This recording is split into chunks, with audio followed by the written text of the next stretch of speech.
আসসালামু আলাইকুম। ঢাকায় এসেছেন যুক্তরাষ্ট্রের সহকারী পররাষ্ট্রমন্ত্রী ডোনাল্ড লু।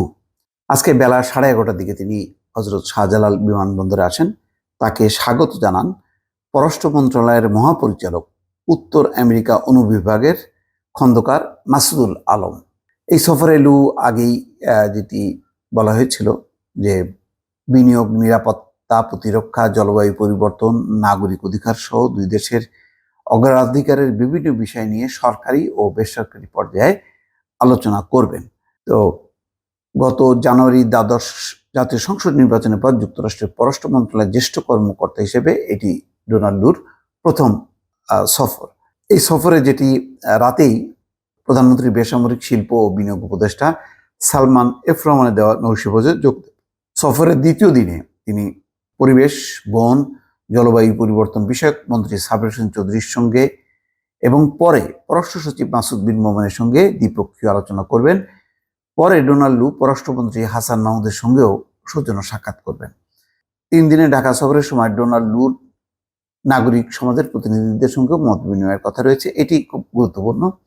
এই নাগরিক সমাজের প্রতিনিধি কারা এবং বিএনপির নেতারা কি তার অংশ কিনা, না আলাদাভাবে বলবেন। 3 দিনের সফর, ফলে প্রতিটা দিন খুব গুরুত্বপূর্ণ। প্রতিটা মুহূর্তে ডোনাল্ড লু কোথায় কি বলেন সেই কথাগুলো পর্যালোচনা করা হচ্ছে। কিন্তু এই ডোনাল্ড লুর এই সফরটা নিয়ে বেশ রাজনৈতিক অঙ্গনে উত্তাপ যেভাবে হোক ছড়িয়ে গেছে এবং সেটি হয়তো সূত্রপাত করেছেন আওয়ামী লীগের সাধারণ সম্পাদক ওবায়দুল কাদের। তিনি একাধিকবার বিএনপিকে জড়িয়ে ডোনাল্ড লুকে নিয়ে কিছু মন্তব্য করেছেন। যেমন বলেছেন যে ডোনাল্ড লু আসাতে বিএনপি নেতারা মনে করছেন যে স্যাংশন দেবে, সেটি সম্ভব না, আমরা স্যাংশনকে পাত্তা দেই না। ডোনাল্ড লু কে ঘিরে বিএনপি যতই স্বপ্ন দেখুক না কেন, আমেরিকা এখন সরকারের পাশে আছে, এই সমস্ত কথাবার্তাগুলোর কারণে একটা উত্তাপ ছড়িয়েছে। আর নজরুল ইসলাম খান বিএনপির, তিনি বলেছেন যে ডোনাল্ড লুকে আমাদের কোনো প্রয়োজন নেই। তো এখন দুটি বিষয়, ডোনাল্ড লু নির্বাচনের আগে তার যে ভূমিকা ছিল সেই একই ভূমিকা কি পালন করবেন কিনা। এখন যেহেতু নির্বাচনের পরিস্থিতি নেই, কিন্তু ওই নির্বাচন নিয়ে তাদের যে দৃষ্টিভঙ্গি, তাদের যে এই মনোভঙ্গি ছিল, সেটি কি পরিবর্তন হয়েছে?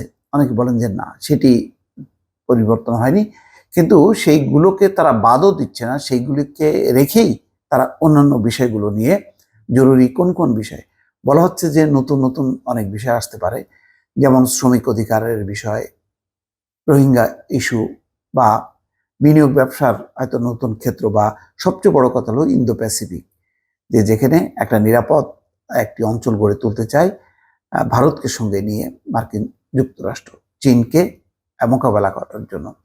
সেটি বাংলাদেশের জন্য খুবই স্পর্শকাতর। বাংলাদেশ কতখানি পার্টিসিপেট করবে না করবে এই ব্যাপারে একটি বিষয় আছে, কারণ চীনের সঙ্গে বাংলাদেশেরও যেই সম্পর্ক ইতিমধ্যে দাঁড়িয়েছে, তাতে হুট করে চীনকে নাকচ করা যাবে না। তো অনেকগুলো জটিল বিষয় আছে। তো সেই বিষয়গুলো নিয়ে ডোনাল্ড লু কতখানি মুখ খুলবেন, নির্বাচনের ব্যাপারে কোনো মন্তব্য করবেন কিনা, যে নির্বাচনের পরে তারা বলেছিল যে নির্বাচনটি অবাধ এবং সুষ্ঠু না, এই পর্যায়ে তারা বলবেন কিনা। এখানে সফরসূচিতে দেখা যাচ্ছে যে নাগরিক সমাজের সঙ্গে তিনি কথা বলবেন, তাদের নির্ধারিত নাগরিক সমাজ, এবং হয়তো বিএনপির সঙ্গেও কথা বলতে পারেন। কিন্তু রাজনৈতিক অঙ্গনের, সরকারি রাজনৈতিক অঙ্গনের সাথে কোনো রকমভাবেই কথা বলার এখন পর্যন্ত কোনো শিডিউল দেখা যাচ্ছে না। যেটা বলা হচ্ছে একেবারেই সরকারি পর্যায়ে, যেমন তাকে মহাপরিচালক একজন স্বাগত জানিয়েছে। তারপরে পররাষ্ট্র সচিবের সঙ্গে দ্বিপক্ষীয় আলোচনা হবে মাসুদ বিন মোমেনের সঙ্গে, আর সৌজন্য সাক্ষাৎ হবে হাসান মাহমুদের সঙ্গে। সেই সৌজন্য সাক্ষাতে হয়তো হাসান মাহমুদ নিষেধাজ্ঞা, র্যাব এবং 7 কর্মকর্তার উপর যে নিষেধাজ্ঞা, সেটি প্রত্যাহার করার জন্য অনুরোধ করতে পারেন, বলতে পারেন যে ভিসা নীতি যাতে কার্যকর না হয় সে অনুরোধ করতে পারেন। কিন্তু এটার নিয়ে যে আনুষ্ঠানিক কোনো আলোচনা, কোনো এজেন্ডা নেই এখনো পর্যন্ত। দুই তরফের পক্ষ থেকে ঠিক সুনির্দিষ্ট কি কি বিষয় নিয়ে আলোচনা হবে, সেই আলোচনার বিষয়টি পররাষ্ট্র মন্ত্রণালয় বা মার্কিন দূতাবাস কোনো পক্ষই কিন্তু প্রকাশ করেনি।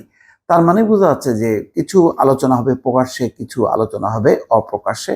এটি নিয়ে এক ধরনের রাজনৈতিক অস্থিরতা আছে, সেটি রাজনৈতিক নেতাদের বক্তব্য এবং বিবৃতিতে পরিষ্কার। দর্শক ভালো থাকবেন, আল্লাহ হাফেজ।